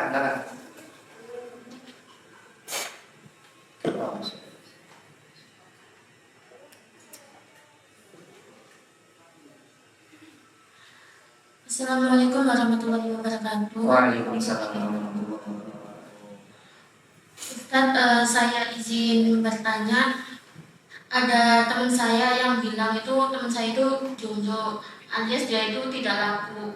Nah, zaman sekarang kan Ustaz, sama-sama Islam saja tak cukup untuk menjadikan seseorang itu sebagai pasangan kan Ustaz. Perlu adanya yang namanya halal dan juga haram. Dan banyak juga anak sekarang, bahkan anak zaman muda, akidah juga lupa. Dan teman saya itu dia bilangnya itu trauma terhadap seorang laki-laki. Bagaimana tanggapan Ustaz terkait hal tersebut? Terima kasih. Wassalamualaikum warahmatullahi wabarakatuh. Baik, semoga saya tidak salah menyimpulkan. Si Mbak ini akhirnya tidak mau jatuh cinta sama laki-laki, itu maksudnya. Dia akhirnya jatuh cintanya sama selain laki-laki. Apa masalah dulu? Karena ada yang seperti itu, Mbak. Ada salah satu SMA Islam di Surabaya, saya tidak nyebut namanya itu laki-laki. Tapi karena dia trauma terhadap yang namanya perempuan, kayaknya dia tidak pernah jatuh cinta sama perempuan, jatuh cintanya sama laki serius karena trauma yang mulai batin. Bapaknya itu dipukuli oleh ibunya. Jadi yang mukuli bukan bapaknya, kebalik, ibunya yang lebih. Jadi yang yang toksik ibunya. Ibunya mukuli bapaknya, kok iso kalah ya bukan ngerti ibunya ahli bulan apa jadi sesuatu apa enggak tahu gitu. Si ibunya mukuli bapaknya sampainya dia trauma dengan perempuan sih. Jadi itu dia tidak pernah jatuh cinta sama perempuan, jatuh cinta bersyahwatnya terhadap laki-laki. Nek blok ganteng, iya ganteng gitu kan ya. Padahal bunda. Ono SMA Islam di Surabaya dulu 2000 11, ingat saya, karena konsulin ke sana saya. Ya baik, maksudnya jenengan tuh yang kayak gini atau tidak sampai begini? Ibaratnya seperti itu Ustaz, tapi nggak sampai parah begitu ya? Iya, nggak sampai parah. Baik. Gini, Ustaz, ada teman saya itu yang karena melihat banyak laki-laki yang tidak baik, akhirnya dia menimbulkan aku mau berhubungan dengan laki-laki gitu ya. Seperti itu, terlalu sering lihat laki-laki. Kalau istrinya anak zaman sekarang marriage carrier ya, gimana marriage carrier, dia kayak bahwa menikah itu menakutkan ya. Baik. Ayo kita ngomong ring selalu kalau kalau jenengan diajarikan kanjeng Nabi, doa kanjeng Nabi ketika jenengan itu hadap kanan salam assalamualaikum warahmatullah, karena ada doanya nas'aluka ridho wa jannatal amdum sallallahu alaihi. Terus pas noleh ke kiri ada doanya assalamualaikum warahmatullah Allahumma dzab'anil hamma wal azan. Itu doanya kanjeng Nabi, itu ngajari cara kita berpikir. Ya Allah, jauhkanlah aku dari hamma, dari kesedihan di masa lalu yang sudah terjadi di masa lalu dan saya tidak bisa mengelak, wal hazan, atas kekhawatiran di masa depan yang belum tentu terjadi. Nah, Ustadz maknanya doa ini itu apa? Ustadz, manusia itu punya dua penyakit. Yang pertama terlalu sedih, terlalu kecewa atas apa yang sudah lewat. Terus yang kedua terlalu khawatir atas apa yang akan datang padahal belum tentu terjadi. Maka ini diajari oleh para ulama, para guru-guru kita atas doanya kanjeng Nabi ini. Tak beritahu. Maka mulai sekarang yang adil itu sejak pikiran. Adillah sejak pikiran. Tak kasih contoh, jenengan kan sering ngerungokno radio Suara Surabaya, oke? Sering tahu radio Surabaya atau di internet di 100 tuh. Saya yakin jenengan tiap hari melihat orang ada kecelakaan naik motor. Pertanyaan saya, apa gara-gara itu jenengan tidak mau naik motor? Itu namanya tidak adil. Saya sampai ngerungokno saya kecelakaan, tapi saya selamat. Kayak saya riwa-riwi gedangan, krian, selamat. Kenapa yang itu tidak dipikir? Yang kecelakaan dipikir, yang selamat nyun sewu. Yang kecelakaan 3, yang selamat 78 gak sampean pikir. Wes, jenengan melihat ada pernikahan, perceraian dan sebagainya. Iya, ada pernikahan yang gagal, ada perceraian. Iya, tapi jenengan lihat datanya antara bercerai sama yang baik-baik saja, lebih banyak mana? Kenapa jenengan lihat yang cerai? Kenapa tidak lihat Habibie Ainun? Kenapa tidak lihat Pak SBY dengan Bu Ani? Lihat Pak SBY itu ketika tinggal Bu Ani itu loh. Lihat, jenengan cari videonya. Saya lihat wajahnya. Ini laki-laki yang sangat terluka kehilangan istrinya. Atau jenengan baca sirah bagaimana kanjeng Nabi nangis ketika Khadijah meninggal. Saya kemarin bahas sirah ini Pak. Jenengan kalau tahu, saya merindingnya. Betapa Rasulullah itu mencintai Khadijah. Wanita yang paling dicintai itu Khadijah itu aja. Bayangno, baik tak cerita ini. Ketika berantem sampai Siti Aisyah itu, kenapa sih engkau mengistimewakan Khadijah? Apa kata Rasulullah? Wahai Aisyah, ketika orang lain tidak ada yang beriman kepadaku, dia yang beriman kepadaku duluan. Ketika orang lain tidak ada yang melindungiku, dia yang pertama kali melindungi duluan. Ketika aku dalam keadaan resah, dia yang pertama kali memelukku duluan. Bagaimana mungkin aku tidak mengistimewakan dia? Bayangkan, itu ngomong kepada istri barunya yang cantik loh. Yang Rasulullah juga sangat mencintai Aisyah loh, sangat mencintai Aisyah. Tapi beliau tidak ada yang bisa mengalahkan kecintaan beliau terhadap Khadijah. Bayar suatu saat Aisyah itu masak Pak. Terus kata Rasulullah, wahai Aisyah, ini tolong sediakan sebagian. Kok kayak ada titik loh. Buat apa? Berikan ke wanita itu. Loh kenapa? Wanita ini temannya Khadijah. Dulu kalau Khadijah masak, itu mesti ngasih makanan ke mbak ini. Bayangkan, Siti Khadijah sudah ada, tapi perilakunya Siti Khadijah masih ditiru sama kanjeng Nabi. Saking cintanya Nabi Muhammad sama Khadijah. Rasulullah tuh makanya laki-laki kalau sudah terlanjur cinta, nek nyun saya ditinggal bojone, kok ya kok gak urip. Nyun saya nggih, kok ya mayat hidup. Mohon maaf kalau saya. Kalau ibu-ibu masih kuat. Secara psikologi jenengan ditinggal mati suami, itu jenengan masih bisa bertahan. Kalau laki-laki tidak bisa. Laki-laki ditinggal mati perempuan kok yang mayat hidup. Tahu dari mana? Kakak ipar saya, nomor bapak saya sekarang masih harapan kayak hidup wis. Males kenapa? Ibu saya meninggal. Laki-laki itu begitu ketika benar-benar mencintai istrinya, itu oleng wis. Maka kalau jenengan tadi bilang, Ustadz saya tidak mau menikah nanti ada perceraian. Kenapa kok tidak lihat Habibie Ainun? Kok tidak lihat Bu Ani dengan SBY? Kok tidak lihat Pak Harto dengan Bu Titi? Wis gak usah jatuh. Kenapa tidak lihat Pak Prabowo? Loh, yang sampai hari ini tetap budaya karena cintanya hanya ada satu orang. Balikan, itu kan ya. CLBK cinta lama belum kelar itu kan. Kenapa yang dilihat kok yang jangan tahu maksud saya nih? Jenengan ini jangan terlalu banyak masukkan informasi yang negatif. Boleh yang adil, informasi yang positif masukkan. Iya, ojo bisnis itu gagal. Loh iya, bahwa ada bisnis yang gagal itu ya, tapi ada bisnis yang berhasil. Itu masukkan dalam pikiran. Iya, ojo dua anak kok ruwet. Iya, saya tidak bilang dua anak gak ruwet, tapi dua anak apa sih membahagiakan? Ibu-ibu nyun sewu ini kan banyak ibu-ibu nih. Jangan coba diingat ketika pertama kali anak jalan cicil ibu. Mulai, bapak-bapak ini mulai. Itu pertama kali dilakukan apa kan? Ketemu anak ngambuk keringet. Sedap, betul ya? Ya tanya sama ibu, saya kalau pulang terus tak lihat anakku terus keringet gobis. Ambune cah, apa kayak bapak Ira nih? Maka ada yang bilang anu punya anak itu bikin ruwet itu loh, yang viral itu loh, yang selebgram sampai ibu, pokoknya loh ya. Punya anak ruwet is child free. Iya, tidak. Saya tidak menutup kemungkinan ada orang yang punya anak hidupnya makin ruwet itu ya. Tapi ada orang yang punya anak itu justru hidupnya lebih bahagia. Dan itu banyak sih kayak ngomong. Itu namanya adil dalam pikiran. Maka masukkan informasi itu bakal jadi negatif toh. Sing positif ya medokno biar pikiran jenengan itu menimbang. Makanya tadi kan Nabi ngomong Allah madzaqani lama wal hazar, atas kekhawatiran di masa depan yang belum tentu terjadi. Paham ya Pak? Masukkan informasi secara awal secara berimbang. Oke, baik, satu lagi terakhir, boleh satu terakhir. Laki-laki, karena dari laki perempuan, laki-laki. Monggo, ini jamaah lama ini. Monggo sekarang. Assalamualaikum warahmatullahi wabarakatuh. Assalamualaikum warahmatullahi wabarakatuh. Gini saya kan guru nih. Terkadang ada beberapa masalah antara murid yang terkait hubungan lawan jenis. Nah ini. Jadi ada salah satu murid mungkin sudah sering bolak-balik baik dibilang guru A, B, C, D terkait bagaimana cara menjaga diri, bagaimana tidak nganyeng dengan laki lah istilahnya, perempuan ini nganyeng dengan laki. Jadi si murid ini kayak punya apa ya, gampang nganyeng dengan laki, gampang kepincut lah istilahnya, kepincut terus hasilnya, dan memang rupawan istilahnya si anak ini. Jadi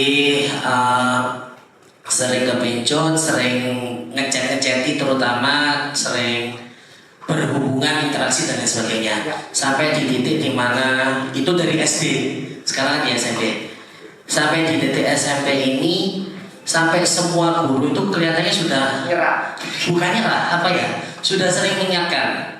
Sampai di titik karena dia ikut satu organisasi, disampaikan bahwasanya di organisasi harus benar-benar harus bisa menjaga diri istilahnya ya. Itu nggak berefek. Mungkin dari jenengan bisa menyampaikan ke saya apa sikap yang harus saya lakukan untuk memberi nasihat, atau mungkin lain misalnya diberi nasihat itu kayak sudah tidak ngaruh, apa yang harus dilakukan? Baik. Oke, terus Assalamualaikum warahmatullahi wabarakatuh. Waalaikumsalam warahmatullahi wabarakatuh. Ini PR kita semuanya di Ingat saya tidak akan bosan. Saya tidak akan bosan menyampaikan ini. Sekarang jihad paling besar itu ada dua. Yang pertama apa tadi? Menjaga rumah tangga. Enggak, jihad terbesar itu bukan di Palestina. Enggak. Jihad di Palestina itu fardu kifayah. Fardu ain dengan itu menjaga rumah tangga. Karena ini sekarang sulit Pak menjaga rumah tangga. Nomor dua merawat anak. Oke. Nah saya lanjutkan. Ustaz, kalau kasusnya seperti ini apa sih kita lakukan? Sekali lagi ini. Wah, ini sekarang tak ubi mau ini. Boleh pinjam Mas? Pinjam ini apa? Terserah. Aku minta pinjam sebentar. Tak tunjukkan biar jangan bisa bayarkan. Kan ini saya baca bukunya dulu. Oh ternyata begitu ya cara mikirnya. Pinjam satu aja. Air mineral ada enggak? Air mineral sebarang. Itu pinjam. Baik, tapi pinjam toh. Lihat. Ketika saya sudah punya air mineral, misalnya air saya ini sudah penuh, saya tidak akan sibuk untuk cari air yang lain. Tapi karena air saya sudah habis, makanya saya sibuk cari air yang lain. Ini Bu, Bapak ini berjalan di Indonesia kan katanya negara fatherless nomor 3 di dunia. Bapak itu tidak terlalu dekat dengan anaknya, itu bahaya. Apa bahayanya bapak tidak dekat dengan anak? Ya baru saya ceritakan beliau. Seorang anak wanita yang tidak dekat dengan bapaknya, maka mohon maaf dia akan kemenyek terhadap lawan jenisnya. Kenapa? Karena dia tidak mendapatkan perhatian dari bapaknya. Jadi PR kita itu Pak, Nyon saya ini lupa, bapak-bapak ini surveinya begitu. PR sekarang kita itu adalah bapak-bapak sak repot-repote kudu ono waktu gawe anake. Makanya Pak, kalau saya sudah sama anak saya, HP ku tak telek, ono arek telepon masih mengisi pengajian gak tak reken. Karena saat itu haknya anak saya bareng sama saya. Itu jawabannya kenapa jenengan nasihat itu tidak masuk, karena gelasnya belum penuh. Gelas cinta dari gelas perhatian dari bapaknya belum penuh. Jenengan nasihatin kayak gimana pun dia tidak akan bisa berubah. Cara supaya bisa berubah, gelasnya harus penuh. Sopo? Bapak. Bapak ya harus meluangkan waktunya terhadap anaknya. Nyun sewu. Ini kan calon-calon kalau ini kan mbak-mbak, ini beda, ilmunya beda untuk ibu-ibu. Kalau jenengan bapak-bapak, yang saya katakan jenengan itu terlalu sibuk dengan kerja dan itu kewajiban jenengan. Iya memang, iya. Tapi jangan sampai jenengan termasuk saya ini tidak meluangkan waktu untuk khususnya anak wanita. Karena anak wanita itu sangat butuh kasih sayang bapaknya. Dia itu selalu lihat sosok laki-laki pertama yang paling dia hormati itu bapaknya. Nek sosok ini tidak ada, yaitu jadinya bapaknya. Kayak jenengan ceritakan, saya setelah baca buku penelitiannya Pak, persis seperti yang beliau ceritakan. Jadi beberapa wanita yang tidak disayangi karena bapaknya tidak pernah ada di rumah, maka cari kasih sayang di tempat yang lain. Nyun saya SD pacaran bola-balik.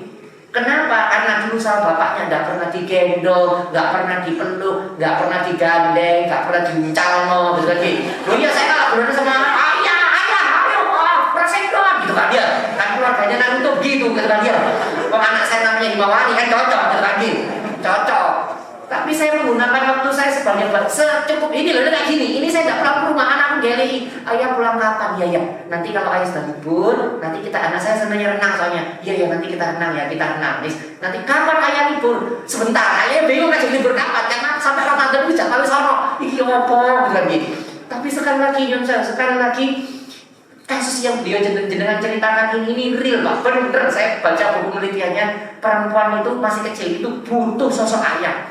Karena nanti kalau tidak dapat dari sosok ayah, seperti itu nanti dewasanya dia akan gampang, mohon maaf kalau pesan sopan maaf gampang jablay. Maka ini tugasnya bapak-bapak. Serempet-rempetnya jenengan ajak ngobrol anak jenengan. Masih asli jenengan gak peduli tapi jangan ngobrol. Dulu Bu, yang saya ceramah dari pondok A, pondok B, pondok C, saya ceramah kemana-mana, saya ceramah pernah di depan pejabat, saya ceramah di depan 5.000, 10.000 orang pernah. Saya pernah dipuji oleh pemilik pondok ini, Pak Ustadz ini ceramah ya Masya Allah, jelas hadis begitu enaknya. Sampai yang punya pondok begini, saya ini lulusan Gontor, saya hafal hadis dan ayat lebih banyak daripada Ustadz ini. Tapi saya tidak bisa menjelaskan hadis seenak Ustadz ini, enak jelas hadis, bisa nyantol. Itu sampai yang punya pondok begitu. Sekali lagi pujian seperti itu tak beritahu itu buat saya biasa aja. Jangan tahu pujian yang paling berada dalam hati saya. Saya pulang, terus anak saya bilang ayah, aku sayang ayah. Ces. Cuman satu kalimat dari anak saya ayah, aku sayang ayah langsung belum. Itu langsung ini ces. Meskipun ada kalimat selanjutnya ayah ke Indomaret ya. Kalimat selanjutnya ini tidak enak ya. Kalimat selanjutnya tidak enak. Tapi sekali lagi, bener Pak, dulu menurut saya hal yang paling membahagiakan saya adalah ketika ceramah membuat orang tertawa, membuat orang terinspirasi, membuat orang ingin belajar. Dulu, sekarang enggak. Hal yang paling membahagiakan saya adalah jemput anak saya sekolah. Saya kalau jemput anak sekolah itu di Sidoarjo ini pucakan jemput itu kan ribuan anak keluar jimbaban cilik-cilik SD. Metu di sini anakku di sini kok doa sekali. Itu sama cilik-cilik gitu. Saya bilang kok saya dia kalau kata istrinya kok jalan sandal dia kok beda dewi. Oh iya saya itu kayak terus sikile gitu ya. Ayah, dia kalau naik motor Pak. Itu Masya Allah karena anak saya persis saya ngomong gitu kan ya. Saya bilang, Lele, duduk, kamu baterainya kok gak habis-habis. Salahnya aku anaknya ayah, jadi pinter ngomong gitu kan ya. Nah, anak kelas 1 SD mengulti bapaknya lagi. Kok kaki diulti.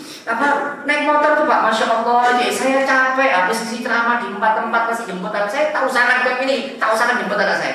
Itu ketika naik motor dengan tahu, itu cerita, ya Allah ya tadi serem, pondok, padahal kasih gak peduli gitu kan ya. Tapi kan pondok, ada apa? Tadi Iya ya Allah serem ya. Loh kenapa? Katanya Bu Guru tadi Ustaz ada cerita tentang kiamat. Ternyata kiamat begini. Oh tak cerita. Oh iya. Ya Allah ya nak. Oh ya nak. Ayah tahu kiamat? Gak tahu. Biar dia cerita gitu kan dia. Yang kayak gitu tuh sepele Pak, tapi menyentuh hatinya anak jenengan. Dan itu diingat seumur hidup. Serepot-repotnya jenengan jangan sampai tidak punya waktu untuk anak. Saya urusin kerjaan ayah anak saya itu selain senang cerita senang gambar. Ayah, ini enaknya bagus warna apa? Merah atau kuning? Wes terserah. Saya kan gitu wes terserah. Loh kok gitu saya? Langsung tak tutup laptop udah. Ya apa do? Langsung saya betul. Karena loh kok gitu saya? Iya apa? Ini yang bagusnya kuning atau merah? Ayah senang kuning. Ya wes saya warna kuning. Jawaban itu tak menyenangkan anak jenengan Pak. Dan itu diingat selamanya.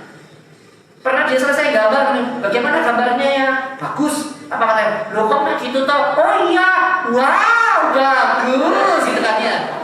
Loh betul, anak saya protes Pak kalau udah dapat kata maunya. Wow, bagus.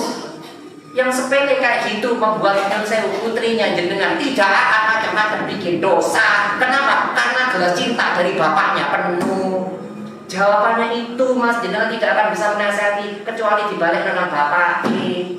Bapak harus meluangkan waktunya untuk ngobrol dengan anaknya. Apa menilai SMP diajak ngobrol satu persatu. Jenengan tidak bisa Mas. Yang jenengan bisa lakukan sebagai guru dunga noto. Kalau menyentuh hatinya tidak bisa. Yang menyentuh bisa menyentuh hatinya bapaknya. Nyun sewu. Nasi urip bapaknya. Nah itu bisa. Ustadz kalau bapaknya sudah tidak bisa, ya nyun sewu kalau sudah meninggal ya bayi atau pamannya, keluarga laki-lakinya. Sambil didoakan. Jenengan sebagai guru tidak bisa apa-apa, cuma bisa mendoakan sambil hidup ini tidak boleh. Udah itu toh, tidak bisa sampai menyentuh hati. Yang bisa menyentuh hati itu yang paling berhubungan darah langsung dengan dirinya, ya bapaknya. Begitu nggih. Saya rasa itu cukup Bapak Ibu yang dirahmati Allah. Alhamdulillah hari ini kita ngaji banyak nggih.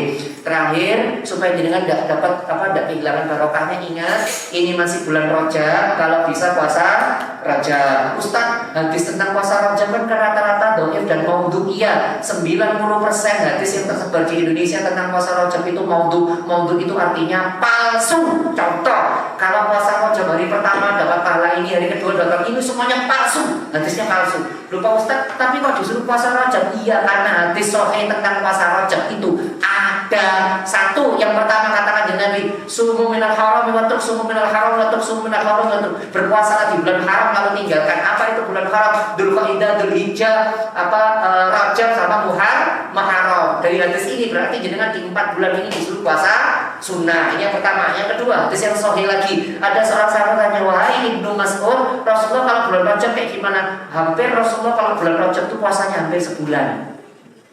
Tapi kan Pak Ustadz juga kuat gitu kan dia. Ya jenengannya kok aku juga kuat gitu kan dia. Maka pakai para sahabat itu puasanya 10 hari pertama. Loh Pak Ustadz kelewatan ya wes minimal 1 hari pernah puasa. Besok hari Senin. Nah, gimana Ustadz? Saya pengen pahalanya dapat 2. Boleh. Seluruh 4 madzhab mengatakan puasa sunnah niatnya digabung boleh. Saya niat puasa Senin plus puasa Rajab boleh dengan dapat pahala 2. Misalnya nanti bareng besok ya Syakban juga Rasulullah hampir sebulan. Jenengan saya niat puasa Syakban plus puasa Kamis plus puasa Ayyamul Bid boleh. Jenengan dapat pahala 3. Karena sama-sama puasa sunnah. Lah Pak Ustadz kalau menggabungkan yang wajib dan sunnah apakah boleh? Nah ini para ulama beda pendapat. Madzhab Hanafi dan Maliki mengatakan tidak boleh. Madzhab Syafi'i dan Hambali mengatakan boleh. Jadi Pak Ustadz saya ikut Syafi'i saja. Ya sudah, saya niat bayar utang poso plus Saban plus Senin oleh. Dan saya yakin pasti jenengan pilih yang ini ya. Kita kan ya, jenengan pilih yang enteng gitu ya, percaya saya yakin. Begitu nggih, supaya jenengan tidak kehilangan barokahnya bulan Rajab. Kalau bisa sehari aja pernah puasa nggih, hari Senin besok. Nanti Syakban juga sehari pernah puasa. Kalau bisa 10 hari pertama. Gitu nggih. Saya rasa itu cukup. Mohon maaf kalau ada yang salah. Mari kita tutup dengan berdoa bersama-sama nggih, biar barokahnya ila dzati Nabi Mustafa Rasulullah sallallahu alaihi wasallam. Al-Fatihah.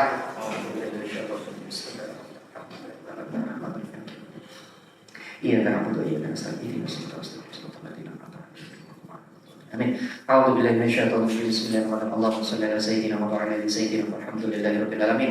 Ya Allah ya Rahman ya Rahim, ampunilah dosa-dosa kami ya Allah, ampunilah segala maksiat yang pernah kami perbuat ya Allah. Ya Allah ya Rahman ya Rahim, jadikanlah keluarga kami sakinah mawaddah warahmah ya Allah. Jagalah rumah tangga kami ya Allah, jadikanlah anak keturunan kami soleh dan soleh ya Allah. Ya Allah, jadikanlah kami para remaja ini ya Allah mampu menjaga syahwat kami ya Allah, mampu menjaga kehormatan kami ya Allah, agar kami mencari jodoh kami dengan cara yang halal ya Allah, agar kami menjaga marwah kami ya Allah, agar kami mampu menjaga kehormatan kami ya Allah. Ya Allah ya Rahman ya Rahim, jaga keluarga kami ya Allah, agar tidak ada satupun di antara kami yang tersentuh api neraka ya Allah. Jadikanlah kami ahli syukur ya Allah, jadikanlah kami ahli syabar ya Allah, jadikanlah kami ahli tawakal ya Allah. Ya Allah ya Rahman ya Rahim, kami tahu betul bahwa fitnah pergaulan hari ini begitu luar biasa. Kami tahu betul fitnah akhir zaman ini begitu luar biasa. Maka kami mohon perlindungan-Mu ya Allah. Jaga anak keturunan kami ya Allah. Jauhkanlah mereka dari dosa zina ya Allah. Jauhkanlah mereka dari dosa yang begitu luar biasa mengelilingi kami semua ya Allah.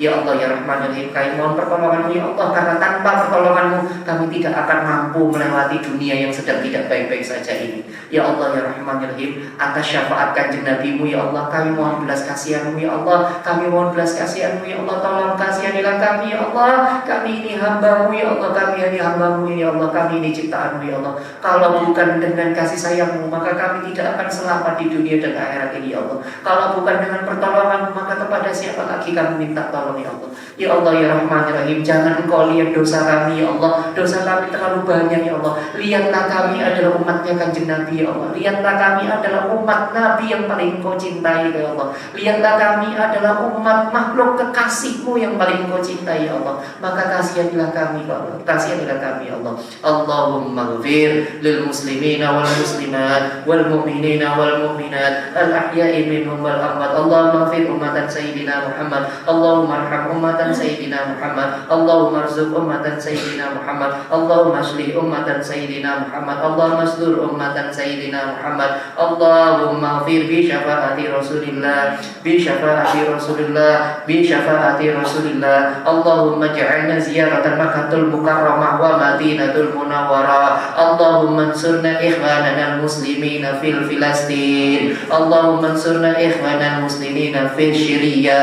Rabbi habli minas salihin, Rabbi habli minas salihin, Rabbi habli minas salihin. Rabbana atina fid dunya hasanah wa fil akhirati hasanah wa qina adzabannar. Wa sallallahu ala sayyidina Muhammad wa ala alihi wa sahbihi wa sallam ajma'in. Subhanaka rabbika rabbil izzati amma yasifun wa salamun ala mursalin walhamdulillahi rabbil alamin. Bi barakatil Fatihah.